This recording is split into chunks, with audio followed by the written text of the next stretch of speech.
여호와께서 아브라함에게 이르시되 너는 너의 고향과 친척과 아버지의 집을 떠나 내가 너에게 보여줄 땅으로 가라.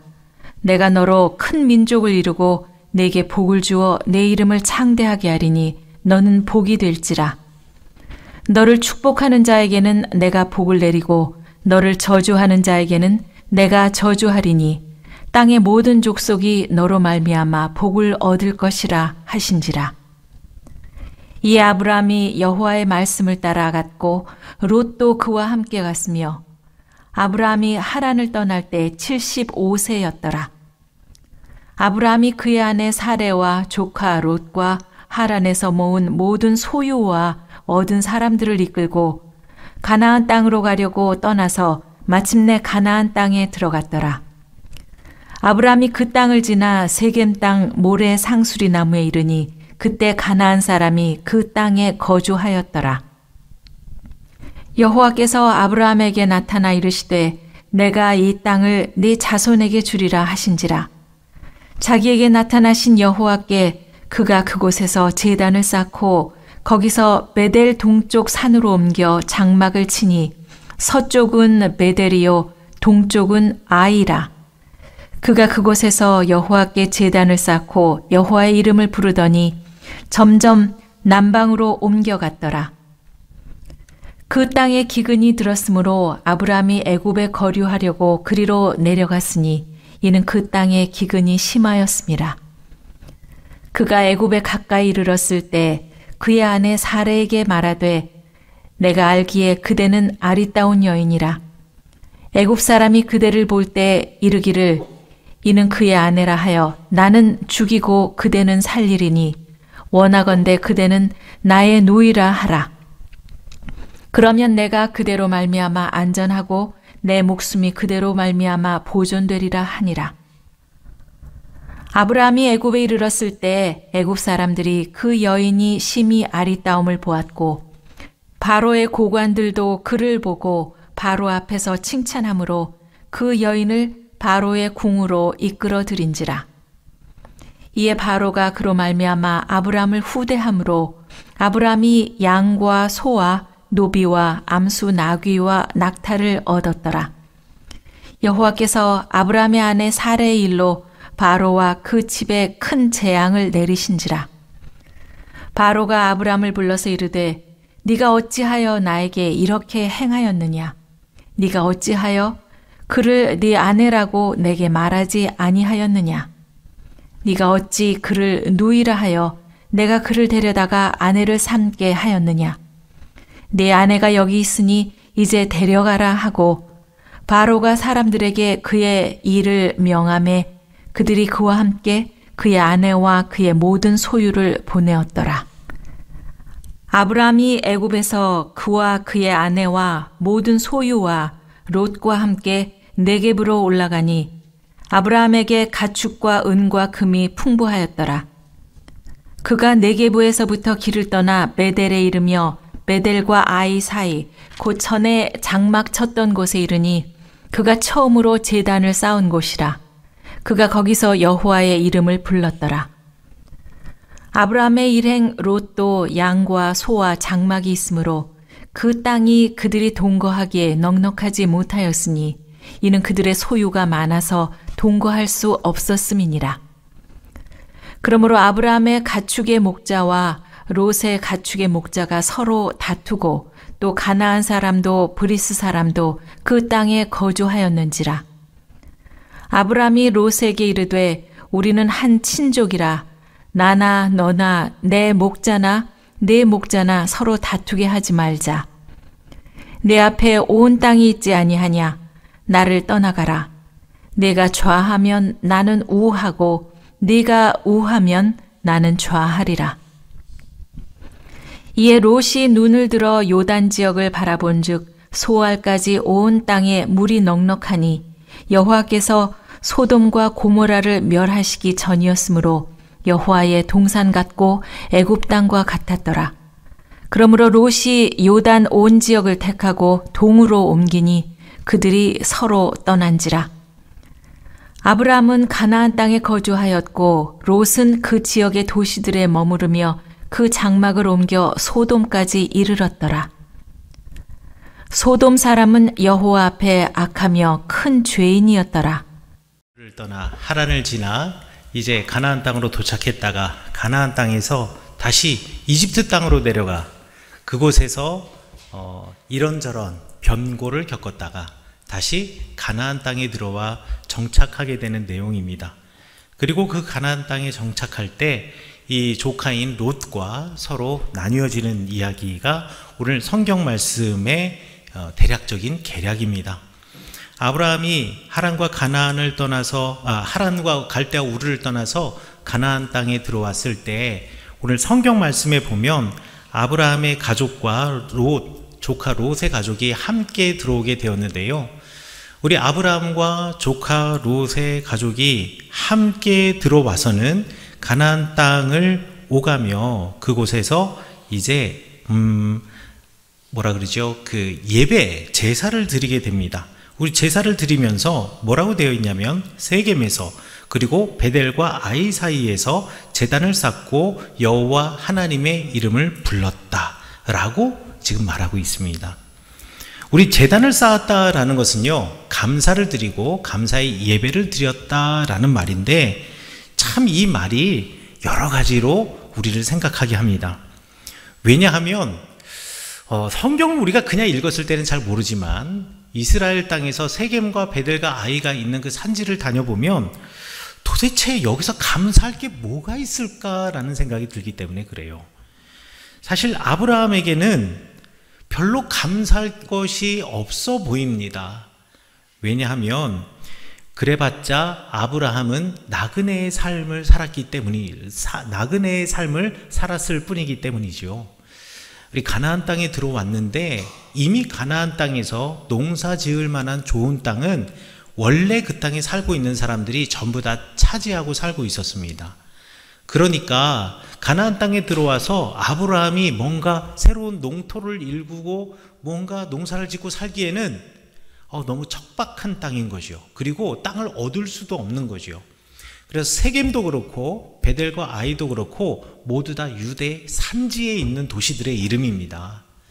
넓은 평지, 지중해 변을 따라서 블레셋 평야도 있고 샤론 평야도 있고 악고 평야도 있고 또 이스라엘 골짜기를 따라서 넓은 농지가 있는데 그곳에 아브라함이 머물지 못하고 세겜에서 그리고 베델과 아이를 따라서 이 중앙 산지를 따라 쭉 남쪽으로 내려왔다라는 것을 보면 아니 도대체 아브라함의 인생에 뭐 그렇게 감사한 게 있을까라고 생각이 되어지는데요. 그럼에도 불구하고 이런 척박한 삶 속에서도 아브라함은 감사했던 사람이었습니다. 그래서 제가 고민을 해보았어요. 그럼 도대체 아브라함은 무엇에 대해서 감사했을까? 그런데 보면은요, 우리가 갈대아 우르와 하란을 떠나서 아브라함이 가나안 땅에 들어오지 않았습니까? 갈대아 우르와 하란은 어떤 땅이었느냐? 사람들이 사람을 차별하고 또 사람이 사람의 값어치를 매기면서 그리고 그것을 그렇게 차별을 두고 계급을 만들고 너와 나는 다르다라고 말하고 강자는 계속 그 강함을 자랑하고 약자들은 늘 저 낮은 자리에서 고통받는 그 사회를 떠나 이제 주인과 종이 차별 없는 모두가 하나님의 형상을 소유한 소중한 존재라는 것을 인식하고 그리고 서로 존중하며 살 수 있는 땅 가나안 땅에 오게 된 것, 이것을 우리 아브라함이 감사하지 않았을까? 비록 경제적인 삶은 이전보다는 척박할지라도 하란이요 정말 농사짓기 좋은 곳이거든요. 하란이 정말 살기 좋은 도시거든요. 그런데 그런 곳을 떠나서 비록 척박한 땅에 왔지만 사람이 사람답게 살 수 있는 곳, 그리고 한 분 여호와 하나님만 바라보며 살아갈 수 있는 곳, 이것만으로도 행복해서 이 아브라함은 가는 곳마다 그 척박한 땅에서도 하나님께 감사의 예배를 드렸던 것이 아닌가라고 생각합니다. 여러분들도 여러분의 삶 속에서 정말 많은 것들이 있겠지만 그 중에서도 내가 하나님의 사람으로 이 땅에서 신앙 지키고 살아갈 수 있는 것 하나만으로도 늘 감사하시는 여러분 되시기를 간절히 축원합니다. 자, 그러나 하나님의 땅에도요, 기근은 있을 수 있습니다. 뭐 흉년이 들 수도 있고요, 비가 잘 내리지 않을 수도 있죠. 하나님의 말씀을 지키며 살아가는 사람들에게도 고난은 있을 수 있습니다. 특별히 이 고난이 먹고 사는 문제라면 사실 더 힘듭니다. 먹고 사는 문제 앞에서 누구 장사가 있을 수 있겠습니까? 저도 먹고 사는 문제는 중요한 문제 중에 하나라고 생각을 합니다. 그러나 이런 먹고 사는 문제에 우리가 문제, 고난, 그리고 뭔가 장애물에 부딪혔을 때 우리는 도대체 어떻게 이러한 고난에 대처해야 할까요? 이 고난에 응대해야 하는 하나님의 자녀들의 방식이 있는데, 오늘 성경 말씀에서 가르쳐 주고자 하는 그 방식은 무엇이냐? 그 고난을 직시하고 그 고난 앞에 서서 뒤돌아서서 도망치는 것이 아니라 그 고난을 뚫고 지나가는 것입니다. 그런데요, 이거 회피하지 않고 무작정 우리 뚫고 지나가는 것이 아니라 우리 주님이 인생의 주인 되심을 고백하고 주님께 모든 것을 맡기고 뚫고 지나가는 것, 이것이 바로 고난을 대하는 우리 하나님의 사람의 방식입니다. 제가 며칠 전에 인터넷에서 하나 짧은 영상을 보았는데요, 그 영상 한번 여러분에게 보여드리고자 합니다.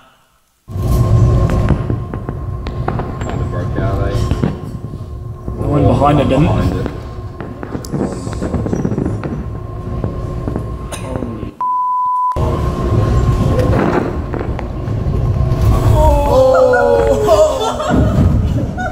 That's God. I'm not gonna lie, I was kind of scared then. That's so good. The gun just got fucked up. 네, 지금 이 영상은 뭐 어떤 영상이냐면 태풍이 부는 높은 파도를 미국 군함이 그 파도를 거슬러서 뚫고 지나가는 모습입니다. 그런데 여러분들이 저런 파도 치는 배에 탔다고 생각해 보세요. 여러분들은 어떠했겠습니까? 제가 예전에 수요예배 설교하면서 갈릴리 호수에서 파도 칠 때 제가 배를 타고 배가 막 위로 오르고 내리고 할 때 그 배 기둥을 이렇게 제가 잡고 되게 두려워했던 얘기를 제가 해드렸는데요. 와, 저는 아마 저런 배 타고 있었으면 그야말로 그냥 두려워서 막 화장실에 들락날락 거리면서 어디 하나 기둥 잡고 움직이지도 못한 채 그냥 그곳에서 막 울었을 것 같아요. 제가 생각보다 약하거든요. 그런데 여러분들 그 영상 보시면 그 배 타고 있는 사람들이 목소리가 들리잖아요. 두려워하는 목소리인가요? 아니죠. 다 웃고 떠들고 그래요. 영어로 들으면요, pretty good, so cool 막 이러면서 야 진짜 멋있다, 되게 재밌다 막 이런 얘기를 해요. 막 이런 얘기를 하면서 다들 낄낄거리면서 웃고, 그리고 얼마나 여유가 있으면 심지어는 그거를 저렇게 카메라로 찍어서 담아놓을 정도의 여유가 있었겠습니까? 그럼 도대체 이 사람들은 이 파도 치는 이 바다 한가운데 지금 군함 하나, 배 하나 떠 있는데 저 파도의 높이가 이제 보니까 25m에서 30m 정도 되는 파도래요. 그래서 이 군함이 있으면 군함 바닥에 그 선교가 있는 게 아니라 군함이 있으면 군함 위로 이렇게 탑처럼 이렇게 솟아올라서 맨 위에 함장실이 있고 거기서 이제 조타수가 조타를 하고, 그리고 이 함장이 우로 몇 도, 좌로 몇 도, 얼마 꺾어 이런 거 하지 않습니까? 그 높은 곳에 있는 그 선교까지 이 파도가 쳐가지고 앞이 시야를 가릴 정도로 파도가 쳤으니 이 파도의 높이는 대략 한 25m에서 30m 정도 됐을 거라고 생각하는데요.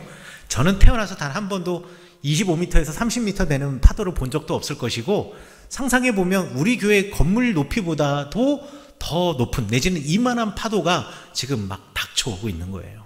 그런데도 사람들은 두려워하지 않아요. 왜?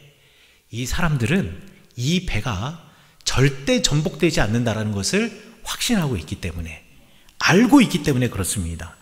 왜냐하면 배 자체가 이런 파도를 견딜 수 있도록 설계되어 있어요. 원래 배가 그래요. 특히나 군함은 더 그래요. 제가 군함 실험하는 거 봤는데요. 군함이 이렇게 완전히 옆으로 막 흔들어가지고 바닷물에 거의 닿을 정도까지 됐는데도 얘가 오뚜기처럼 다시 올라서더라고요. 제가 그걸 보면서 야, 이 배 만드는 게 그냥 대충 그냥 밥그릇처럼 만들고 그 위에다 뭔가를 만들어 놓는 게 아니라 정말 이게 과학적으로 잘 설계된 배구나 라는 것을 제가 그 영상을 통해서 알게 되었는데요. 우리도 그렇습니다. 우리 인생도 하나님께서 우리의 인생을 설계하고 만드실 때 기본적으로 하나님께서 이런 인생의 고난, 파도라는 고난과 고통과 우리의 삶의 자리에서 넘어지지 않게, 그리고 완전히 전복되지 않도록 설계해 놓으셨어요. 우리가 그거를 믿고 알고 있으면 감사할 수가 있는 거지요. 그런데 우리가 하나님께서 그렇게 설계해 놓으셨다라는 것을 우리가 잊고 살기 때문에 걱정하고 두려운 겁니다. 그리고 저 사람들처럼 웃고 떠드는 게 아니라 어느 기둥 붙잡고 울면서 나 죽으면 어떡해 하고 있는 거지요. 성경에서 뭐라고 되어 있습니까? 인간을 만들 때 하나님의 형상을 따라 만들었다라고 되어 있습니다. 우리 가운데에는 하나님의 형상이 있고 우리 가운데는 늘 주님이 동행하고 계시는데, 우리가 이런 파도쯤이야, 이런 파도에 뒤집혀져서 전복되는 배와 같은 인생이겠습니까? 그렇지 않죠. 우리가 이거를 알면은 행복하게 웃을 수가 있습니다. 그러나 어찌할 수 없는 파도 속에서 내가 절대로 전복되지 않는 배를 타고 있음에도 불구하고 지혜롭지 않은 내가 선장이 돼서 배의 키를 돌리려고 하면 이 배는 전복될 수 있습니다. 아주 노련한 함장이 이렇게 쫙 앞으로 끌어내고 이 파도를 우리가 뚫고 지나갈 거야 라고 하고서 뚫고 지나가면 문제가 전혀 없는데요, 나는 배에 대한 지식이 전혀 없고 바다에 대한 지식도 전혀 없고 그리고 이걸 어떻게 해야 되는지 지혜도 없는 내가 어떻게든 이 배를 갖다가 몰아볼 생각을 하잖아요. 이러면 이 배는, 그리고 이 배에 타고 있는 모든 사람은 생명의 위협을 겪을 수밖에 없다라는 거지요. 우리가 파도를 피해볼 요량으로 이 배를 꺾으면 안 됩니다. 뱃머리는 늘 파도를 향하고 있고 파도를 뚫고 들어가야지 이 배는 뒤집혀지지 않습니다. 근데 파도가 여기서 이렇게 온다고 와 두렵다고 배를 꺾어서 뒤로 돌아갈 생각을 하면은요, 배가 돌다가 파도의 물결과 배가 수평이 되면 그야말로 배가 360도 굴르거나 완전히 뒤집혀질 수도 있는 위험에 빠지게 된다는 거지요.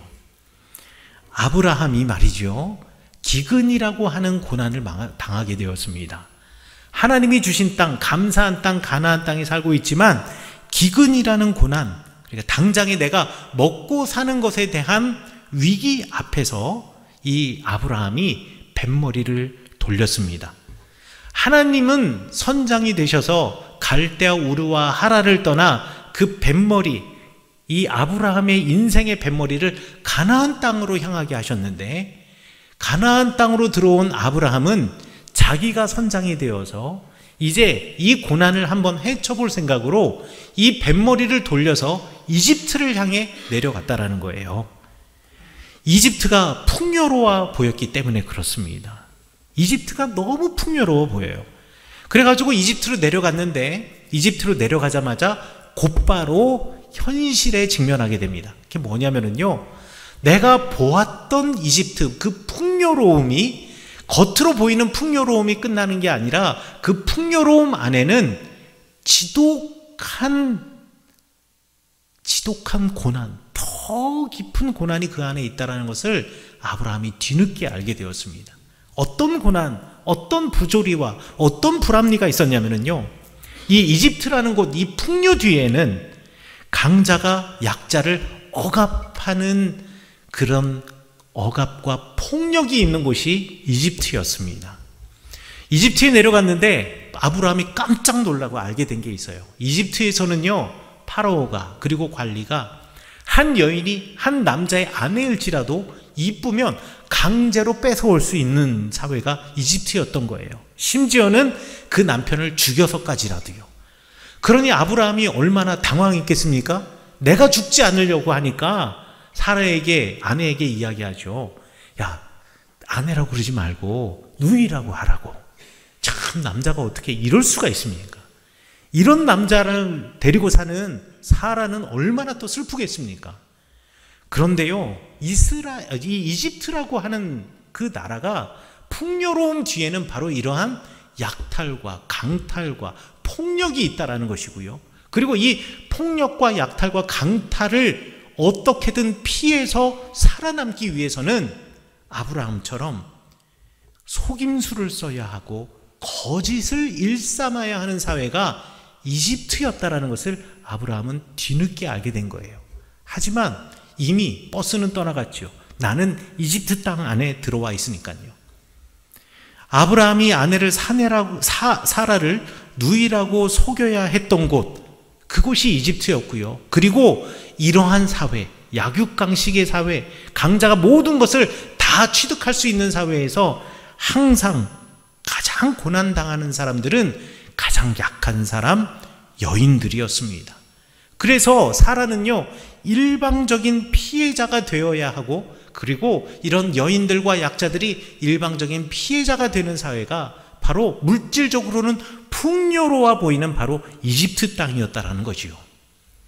하나님께서 아브라함을 불러서 복이 되라 라고 말씀하시고 하란에서 가나안 땅으로 옮기셨는데, 지금 약속의 땅을 버리고 자기가 하나님 없이 자기의 인생을 경영하고 자기 인생의 배를 마음대로 가나안이 아닌, 하나님이 약속한 땅이 아닌 이집트, 풍요로워 보이고 좋아 보이는 땅으로 돌렸을 때 아브라함은 그 가족과 그 인생에 복이 되는 사람이 아니라 재앙과 같은 사람이 된 겁니다. 아브라함이요, 재앙의 씨를 뿌려버린 겁니다. 어떤 사람은 이 성경책을 읽으면서 아유 목사님, 그런데 어찌되었든 하나님께서 개입하셔서 사라도 안전하게 아브라함에게를 되돌아왔고, 그리고 심지어 파라오로부터 양, 소, 노비, 나귀, 낙타 엄청나게 많이 선물로 받아서 다시 가나안 땅으로 들어왔으니 이거 복 아닙니까? 라고 말하는 사람이 있을 수 있겠지만 아닙니다. 그거 복이 아닙니다. 성경에서는 아니라고 이야기를 하고 있습니다.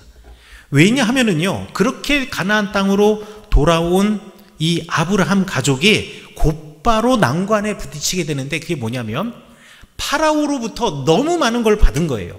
그야말로 엄청난 풍요로움을 내가 획득하게 된 거예요. 그러다 보니 아브라함과 롯이 함께 살아갈 수 없는 지경까지 된 겁니다.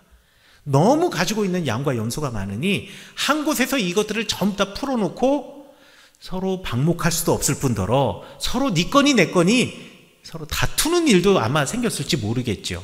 그래서 어떻게 되냐면 아브라함과 롯이 서로 나뉘어져서 서로 따로 떨어져서 살게 됩니다. 자, 이게 문제입니다. 여러분, 롯과 같은 경우는요, 아브라함을 따라서 그냥 들어온 사람이에요.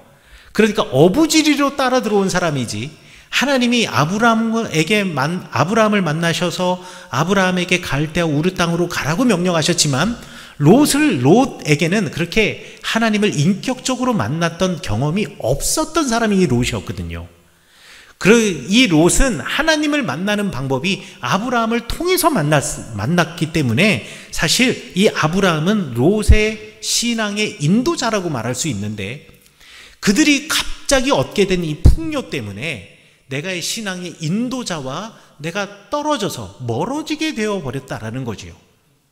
이게 롯에게는 치명적인 것이었습니다. 그런 롯이 선택한 땅이 어딘지 아십니까? 그 죄악의 도시라고 말하는 소돔과 고모라였습니다. 그런데 그러면 롯은 왜 그 소돔과 고모라를 선택했을까요?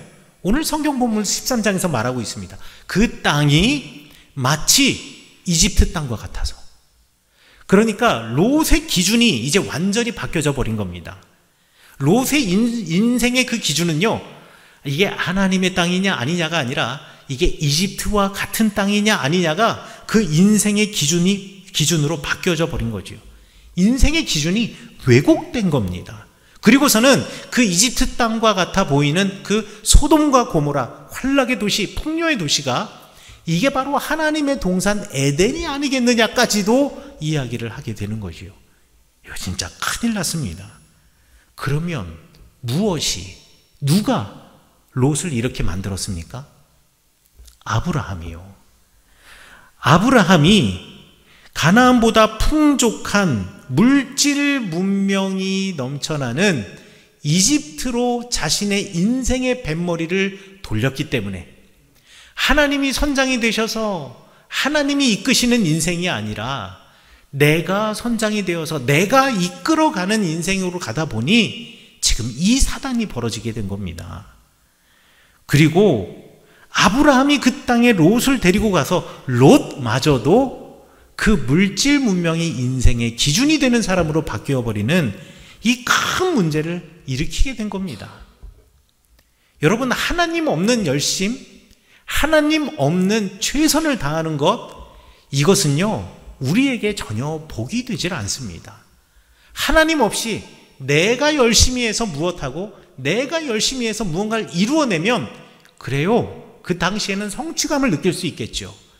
그러나 내가 그렇게 해서 간 곳이 가나안 땅이 아니라 이집트 땅이라고 한다면 여러분, 분명히 하나님께서는 아브라함에게 복이 되라고 하셨는데 그의 아내인 사라에게도 그리고 그의 조카인 롯에게도 전부 다 재앙이 된 것처럼 우리의 인생이 재앙의 나락으로 떨어질 수 있다는 것을 여러분 잊으시면 안 됩니다.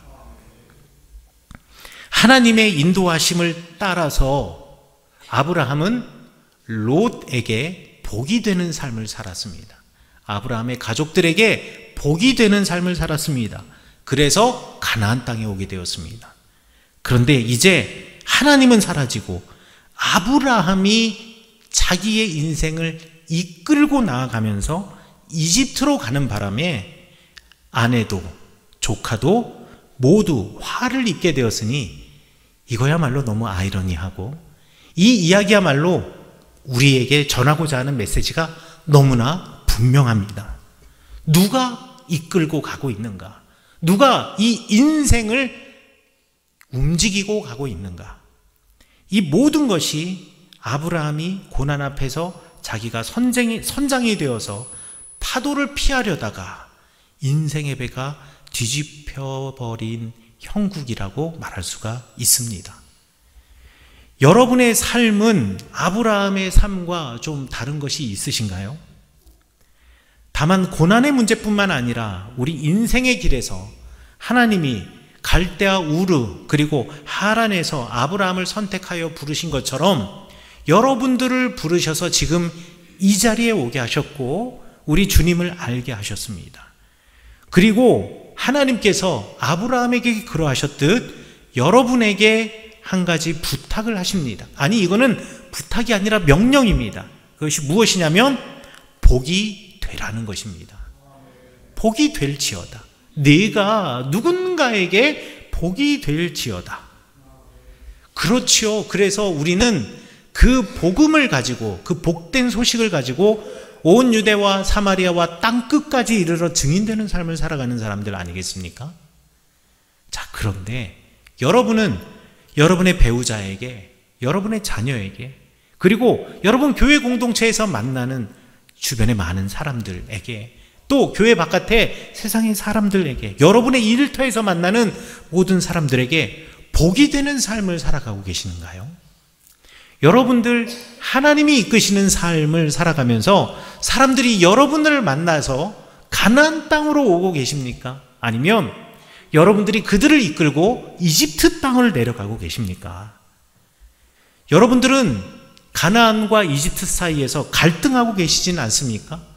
하나님이 주신 그 땅, 차별도 없고 그리고 높고 낮음도 없고 억압하는 사람, 그리고 그곳에서 억압을 당하는 사람도 없고 모두가 하나님의 형상을 소중하게 소유하고 있는 하나의 존중받는 인격체로 서로를 세워주는 공동체, 서로를 세워주는 그 나라가 아니라 내가 물질 문명과 나의 욕심과 욕망을 따라서 더 많은 것을 얻고 더 높은 곳으로 올라가려고 하는 아브라함이 이집트에서 가서 당면한 현실은 결국 자기가 떠나왔던 하란과 갈대아 우르와 전혀 다르지 않는 그 세상으로 갈 수밖에 없었는데 그 이유가 무엇인가요? 다시금 눈에 보이게 좋아 보이는 물질의 풍요를 쫓아서 살아갔던 아브라함이었기 때문에, 잠시 잘못된 길로 걸어갔기 때문에 모두에게 복이 아닌 재앙이 되었던 것입니다. 그러므로 우리가 복이 되기 위해서는 주님을 우리 인생의 배의 선장으로 모셔야 합니다.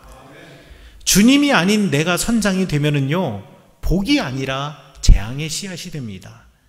하나님 없는 풍요, 이것은 우리에게 재앙이 됩니다. 하나님 없는 열심, 이것 우리에게 재앙이 됩니다. 하나님 없이 우리가 높은 자리에 올라가는 것, 이것 재앙이 됩니다. 우리에게 가장 중요한 것은 하나님이 우리 인생의 선장이 되셔야 한다는 것입니다. 그러므로 여러분의 인생을 주님께 맡기십시오. 이것이 여러분들이 복이 되는 지름길입니다. 여러분, 인생의 파도가 닥쳐옵니다. 인생의 거대한 쓰나미가 내게로 닥쳐옵니다. 여러분, 이거 세우실 수 있습니까? 세울 수 없습니다. 막을 수 있습니까? 막을 수 없습니다. 그러면 어떻게 해야 합니까? 뚫고 지나가야 합니다. 주님이 선장이 되셔서 그 삶을 뚫고 지나가야 합니다. 그리고 뚫고 지나갈 때 두려움을 가지지 말으셔야 합니다. 왜냐하면 우리 인생의 배를 주님께서 전복되지 않도록 설계하셨고, 우리는 주님의 형상을 품고 있는 하나님의 사람이기 때문입니다. 이 믿음을 가지고 계시면 여러분, 인생의 배를 타고 걸어가실 때, 인생의 배를 타고 가실 때 큰 파도 앞에서도 웃을 수 있습니다. 그리고 그 파도를 넘을 수 있습니다. 그리고 그 파도를 정면으로 돌파할 수 있습니다. 그 가운데도 좌초되지 않을 수 있습니다. 여러분은 그런 배입니다. 여러분의 인생은 하나님께서 그렇게 설계하셨습니다. 사랑하는 성은교회 성도 여러분, 이 삶과 신앙의 지혜를 간직하고 붙들고 살아가셔서 여러분들이 여러분의 가정에서, 여러분의 자녀에게, 여러분의 부모님에게, 여러분의 배우자에게, 그리고 우리 교회 공동체에서 옆에 있는 형제 자매에게, 그리고 내가 일터와 교회 바깥에서 만나는 모든 사람들, 그 사람들에게 축복의 통로가 되는, 여러분을 통해서 그들이 복을 얻게 되는 놀라운 역사가 있기를 간절히 축원합니다. 그리고 그들과 함께 여러분들도 그 복을 누리시는, 가나안의 복을 누리시는 하나님의 사람 되시기를 간절히 축원합니다.